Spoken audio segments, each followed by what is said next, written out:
இன்னைக்கு நம்ம தீயல் குழம்பு ஒன்று செய்யலாம். நம்மளுக்கு கோவம் வரும்போதோ ஆத்திரம் வரும்போதோ பல பேர் நம்மளை கோவப்படுத்தினாலும் அந்த நேரத்தில் நம்ம எதையாவது ஒன்று செஞ்சு நம்மளே தான் சாப்பிடணும். யாரும் நமக்கு சமைச்சு தர ஆள் இல்லை. அந்த நேரத்தில் இந்த மாதிரி ஒரு குழம்பு வச்சு நம்ம கோவத்தை நம்மளே தணித்து நம்ம மனசை ஆற்றிக்கலாம். அதுக்கு இதை செய்யலாம். வாங்க, ஒரு கடாய் வச்சுக்கலாம். அதில் இப்போ 1 டேபிள் ஸ்பூன் நல்லெண்ணெய் ஊற்றிக்கலாம். 4 டேபிள் ஸ்பூன் தனியா போட்டுக்கலாம். 1/2 ஸ்பூன் வெந்தயம், 1/2 ஸ்பூன் கடுகு, 5 காஞ்ச மிளகாய் காரத்துக்கு. இதை ஃபர்ஸ்ட் நம்ம வறுத்துக்கலாம்.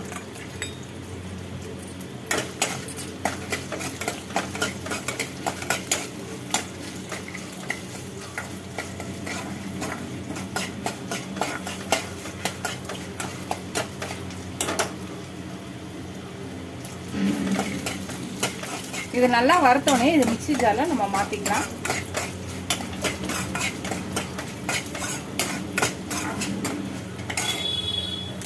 வறுத்தாச்சு. இதை நம்ம ஒரு வேற இதில் மாற்றிக்கலாம்.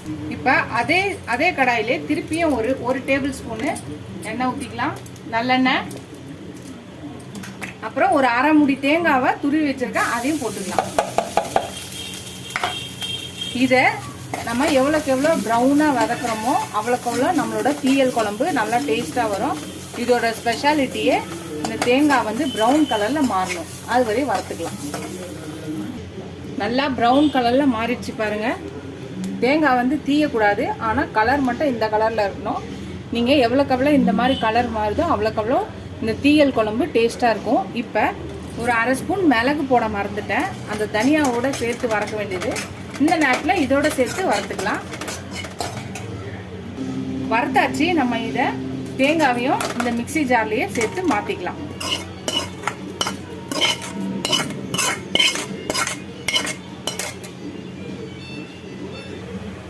கொஞ்சம் இதே பேனில் கொஞ்சம் எண்ணெய் ஊற்றி ஒரு கொத்து கருவேப்பிலையை போட்டு இதையும் ஃப்ரை பண்ணி அதில் போட்டுக்கலாம்.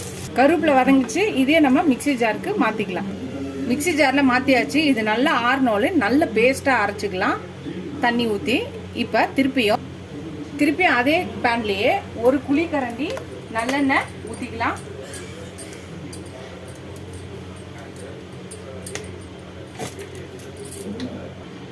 இப்போ கொஞ்சம் கடுகு, ஒரு 1/2 ஸ்பூன் கடுகு,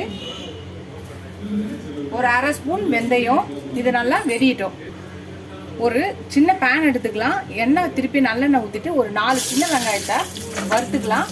நம்ம தேங்காய் பேஸ்ட் அரைக்கும் போது அதில் 4 சின்ன வெங்காயம் போட்டு அரைக்கணும். சேர்த்து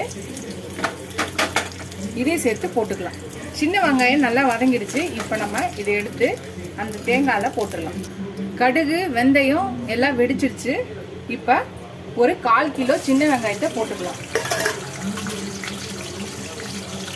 ஒரு கொத்து கருவேப்பிலையை போட்டுக்கலாம். கொஞ்சம் பெருங்காயம் போட்டுக்கலாம். ஒரு 1/4 ஸ்பூன் மஞ்சத்தூள் போட்டுக்கலாம். இப்போ இதை வதக்கிக்கலாம். இது நல்லா வதங்கட்டும். ஒரு முருங்கைக்காய், 2 முருங்கைக்காவை அரிஞ்சு கழுவி வச்சிருக்கேன். இப்போ இதை போட்டுக்கலாம். முருங்கைக்காவை போட்டாச்சு. இப்போ இதையும் சேர்த்து வதக்கலாம்.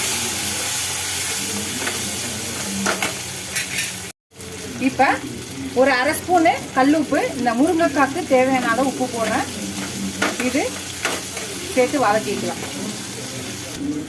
முருங்கைக்காவை வதக்கியாச்சு. இப்போ ஒரு 1/2 கிளாஸ் தண்ணி ஊற்றி இந்த முருங்கைக்காவை வேக விடலாம். இதை மூடி போட்டு வேக விட்டுட்டு அதுக்கப்புறம் அரைச்ச பேஸ்ட்டை போடலாம். முருங்கைக்காய் வெந்துருச்சு. இப்போ நம்ம அரைச்சி வச்ச பேஸ்ட்டை போட்டுடலாம். அரைச்ச பேஸ்ட்டை போட்டு மிக்ஸி ஜாரில் கழுவி ஒரு கிளாஸ் தண்ணி ஊற்றிக்கலாம். இது ஒரு நல்லா கலக்கிட்டு ஒரு நெல்லிக்காய் சைஸ் புளியை கரைச்சி வச்சுருக்கேன், அதையும் ஊற்றிக்கலாம். இப்போ இதையும் சேர்த்து நல்லா கலக்கி நல்லா கொதிச்சு கட்டியாகி எண்ணெய் பிரிஞ்சு வர வரையும் இதை கொதிக்க விடலாம். இப்போ இதை ஒரு தட்டை போட்டு மூடி கொதிக்க விடலாம். பார்க்கலாம். கொதிச்சதுக்கப்புறம் பார்க்கலாம். நல்லா குழம்பு கொதித்து எண்ணெய் பிரிஞ்சு திக்காக வந்துச்சு. இந்த நேரத்தில் கொஞ்சோண்டு வெல்லம் போட்டுக்கலாம். இப்போ அதையும் சேர்த்து கலந்துக்கலாம். ஒரே ஒரு செகண்ட் இருந்துச்சு, நிறுத்திட்டுனா நம்மளோட டீயல் குழம்பு ரெடி ஆகிடும். கொஞ்சம் கொத்தமல்லி போட்டுக்கலாம். அவ்வளோதான் ஃப்ரெண்ட்ஸ், நம்மளோட தீயல் குழம்பு ரெடி ஆயிடுச்சு. சுட சுட சாதத்தில் போட்டு பிசைஞ்சு சாப்பிட்டா ரொம்ப அல்டிமேட்டாக இருக்கும், சூப்பராக இருக்கும். நீங்களும் அந்த இதை ட்ரை பண்ணி பார்த்துட்டு, இந்த ரெசிபியை ட்ரை பண்ணி பார்த்துட்டு எப்படி இருக்குன்னு சொல்லுங்கள். இந்த வீடியோ உங்களுக்கு பிடிச்சிருந்துச்சுன்னா லைக் பண்ணுங்கள், ஷேர் பண்ணுங்கள், கமெண்ட் பண்ணுங்கள். ஃபஸ்ட் டைம் இந்த சேனலை பார்க்குறவங்க சப்ஸ்கிரைப் பண்ணிட்டு பாருங்கள். ஃபுல் வீடியோ பாருங்கள். உங்கள் ஃப்ரெண்ட்ஸ்க்கு இந்த சேனலை ஷேர் பண்ணி சப்ஸ்கிரைப் பண்ண சொல்லுங்கள். Keep supporting my channel, keep வாட்சிங் மை ஃபுல் வீடியோஸ். இதுவரை சப்ஸ்கிரைப் பண்ண எல்லா ஃப்ரெண்ட்ஸ்க்கும் ரொம்ப ரொம்ப தேங்க்ஸ். சப்ஸ்கிரைப் பண்ணாதவங்க சப்ஸ்கிரைப் பண்ணிட்டு பாருங்கள். நீங்கள் எவ்வளோக்கு சப்ஸ்கிரைப் பண்ணி லைக் பண்ணி கமெண்ட் பண்ணிங்களோ அவ்வளோக்கு எனக்கு என்கரேஜிங்காக இருக்கும், சப்போர்ட்டிங்காக இருக்கும். நான் புது புது ரெசிபிஸ் கூட ஹெல்ப்ஃபுல்லாக இருக்கும். இதோட அடுத்த வீடியோவில் அடுத்த ரெசிபியில் பார்க்கலாம். Tata bye bye friends.